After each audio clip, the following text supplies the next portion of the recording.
Hero Vishal తమిళ actor అయినప్పటికీ పందెంకోడి సినిమాతో తెలుగులో కూడా మంచి గుర్తింపు తెచ్చుకున్నారు.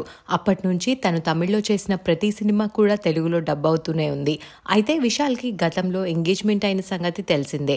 అలాగే వరలక్ష్మి శరత్ కుమార్ విశాల్ ప్రేమలో ఉన్నారనే వార్తలు కూడా చాలానే వచ్చాయి. 2019లో అనీషా రెడ్డితో విశాల్ ఎంగేజ్మెంట్ చాలా ఘనంగా జరిగింది. అదే ఏడాది వారి పెళ్లి కూడా ఉండబోతుంది అనుకున్నారు. కానీ అనుకోకుండా ఎంగేజ్మెంట్ ని బ్రేక్ చేసుకున్నారు విశాల్ అనీషా. ఆ తర్వాత విశాల్ లవ్ లైఫ్ పై కూడా చాలా కథనాలు వచ్చాయి. కానీ ఆయన మాత్రం కేవలం సినిమాలపైన ఫోకస్ చేశారు.